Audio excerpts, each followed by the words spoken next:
அதாவது பைத்தியங்களுக்கு நாங்கள் பதில் சொல்வதில்லை. மக்களோடு பழகுகிறவர்களுக்கு தான் மாடுகளோடும் மரங்களோடும் போய் கட்டிப்பிடித்து கொண்டு மாடுகளை அழைத்து மாநாடு நடத்தக்கூடியவர்களுக்கு பைத்தியங்கள் என்று பெயரே தவிர அவருக்கு வைத்தியம் செய்வதற்கும் நாங்கள் தயாராக இல்லை. ஆகவே அவர்களுக்கு பதிலளித்து எங்கள் நேரத்தையும் ஒதுக்க முடியாது. நான் சொன்ன விஷயம் ரொம்ப மிக முக்கியமானது. தலைமுறையாக வந்திருக்கிற கல்வியை அளிக்கக்கூடிய தினவே இந்த மிக முக்கியமான நேரத்தில் பைத்தியங்களுக்காக நாம் நம்முடைய நேரத்தை செலவழிப்பது அறிவுடைமையாக. இதில் ரொம்ப முக்கியமானது என்னென்னா, முதல்ல மோடி வந்தார், பன்னீர்செல்வத்தை வெளியே கொண்டு வந்தார், அது அவருடைய சாதனை. அடுத்து அமித்ஷா திருநெல்வேலி வந்தார், அடுத்தபடியாக இன்னொருத்தரை வெளியே கொண்டு வந்திருக்கிறாங்க. அடுத்து அடிக்கடி வரணும், அவங்க வந்தாலும் கொஞ்சம் நஞ்சம் இருக்கிற. இப்போவே தேசிய ஜனநாயக முன்னணியில் இருக்க யார் இருக்காங்கன்னு சொல்ல முடியாது. 2 பேர், அதை யார் இருக்காங்க, ஏற்கனவே இருந்தவங்க இருக்கிறாங்களான்னா கொஞ்சம் யோசனை பண்ணி பாருங்கள். இருக்கிறவங்க யாரும் இல்லை, புதுசாக போய் சேர்ந்த நாங்கள் புதுசாக கட்டிக்கிட்ட ஜோடி தாங்கன்னு சொல்கிறக்கூடிய அளவு பாடுற மாதிரி யார் இருக்காங்கன்னா எடப்பாடி இருக்கார். அதிமுகவான்னு கூட சொல்ல முடியாது இப்போ. ஏன்னா அதிமுகவில் எத்தனை எழுத்து இருக்கோ அத்தனை பிரிவு இருக்குது. இப்போ அந்த பிரிவெல்லாம் தனியாக போகிறேங்கிறதுக்கு இன்றைக்கி போகிறேன் நாளைக்கு சொல்கிறேன் உங்களை மாதிரி கேள்வி கேட்டால் நான் இத்தனாம் தேதி வச்சுருக்கேங்கிறாரு. அடுத்தபடியாக நீங்கள் யார் ஆதரிக்க போகிறத டிசம்பரில் முடிவு பண்ணுங்கிறாரு. அதனால் பல பேர் பார்த்துட்டு இருக்காங்க. ஏற்கனவே இருந்தவர்கள் இவர்கள்லாம் தேசிய ஜனநாயக கூட்டணின்னு சொல்கிறாங்க. தேசிய ஜனநாயகத்தில் பாமக இருந்தது, இப்போ இருக்கா? பாமகவே இருக்காங்கிற ஒரு கேள்வி. ஏன்னா அது பாமக அப்படின்னா அது அந்த சூழல் இருக்குது. இன்னும் 8 மாதமாக நடந்துக்கிட்டு இருக்கு. அது இன்னும் முடிவு பண்ண வேண்டிய விஷயம். அது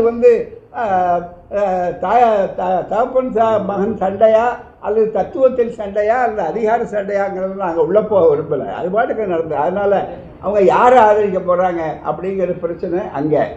அதே மாதிரி பார்த்தீங்கன்னா ஏற்கனவே இருந்த அதில் இன்னொரு கட்சி, நம்முடைய விஜயகாந்த் அவருடைய கட்சி இருக்கிறாங்க, தேசிய முற்போக்கு திராவிட கழகம்.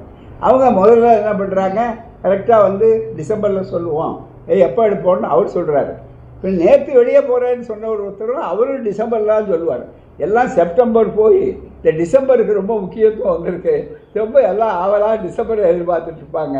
ஆனால் டிசம்பரில் அதிமுகவே அவரோடு இருக்குமா, எடப்பாடி இருப்பாராங்கிறத அவர் என்ன சொல்ல போகிறாருன்னு தெரியாது. இதுதான் வேடிக்கை தான் தமிழ்நாட்டு அரசியல். ஆகவே தேசிய ஜனநாயக முன்னணியிலேருந்து இப்போ தேசிய ஜனநாயக முன்னணியே தமிழ்நாட்டில் இல்லை, 2 கட்சி தான் இருக்குது. பிஜேபி அவரோடு சேர்ந்திருக்கிற எடப்பாடியார் கட்சி, அதுவும் அதிமுகன்னு சொல்ல முடியாது, எடப்பாடியார் கட்சி அப்படி தான் சொல்ல முடியும். எப்பவும் எடப்பாடி யார்னு சொல்கிறாங்க, எடப்பாடி யார் அப்படின்னு தான் ஒரு சொல்கிறாங்க. விஜய் தலைமையில் 3வது அணி அமைகிறதுக்கு வாய்ப்பு இருக்குது அப்படின்னு சொல்கிறாங்க. திமுக கூட்டணியிலேருந்து போகிறதுக்கு, அதாவது அரசியலில் பார்த்தீங்கன்னாக்கா யார் வேணாலும் இப்போ தமிழ்நாட்டு அரசியலில் நிர்ணயம் பண்ணி சொல்ல முடியல.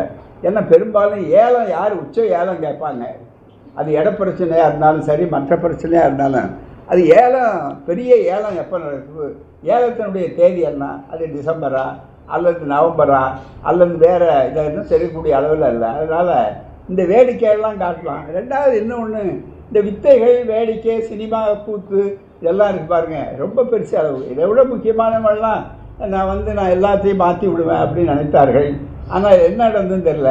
இன்னும் முதல்ல மற்ற பெரிய மாநாடுகள் மற்றெல்லாம் இருப்பார், முதல்ல ஒரு கொள்கை என்னன்னு இதுவரை சொல்லலையே. கொள்கையை சொல்லணுமே தவிர கொள்கையே சொல்லலையே. அங்கிளுக்கு பாரு அல்லது இன்னொருத்தர் சொல்கிறதெல்லாம் சினிமா டைலாகே தவிர அது கொள்கைகள் அல்ல. அது அங்கே இருக்கிற பஞ்ச் டைலாகெல்லாம் சினிமா வேர்ல்டுக்கு போகும், ஆனால் அரசியலுக்கு அது வராது. ஆகவே தான் இந்த கூத்தை நம்ம கண்டா ரசிக்கலாம், சுவைக்கலாம், நல்ல நகைச்சுவைகள். வேற ஒரு நன்றி, வணக்கம். டயா பூஸ்டர், சுகருடைய ரிமோட் கண்ட்ரோல் இனி உங்க கையில. அனைத்து மருந்து கடைகளிலும் கிடைக்கும். செய்திகளை உடனுக்குடன் தெரிந்து கொள்ள கீழ்கண்ட கேபிள் மற்றும் டிடிஹெச் நெட்வொர்க்குகளில் எம்நாடு செய்தி தொலைக்காட்சியை காணுங்கள். பாதகம் செய்பவரை கண்டால் நாம் பயம் கொள்ளலாகாது பாப்பா. மோதி மிதித்து விடு பாப்பா, அவர் முகத்தில் உமிழ்ந்து விடு பாப்பா. அண்மை செய்திகளை உடனுக்குடன் தெரிந்து கொள்ள இணைந்திருங்கள் எம்நாடு தொலைக்காட்சியுடன்.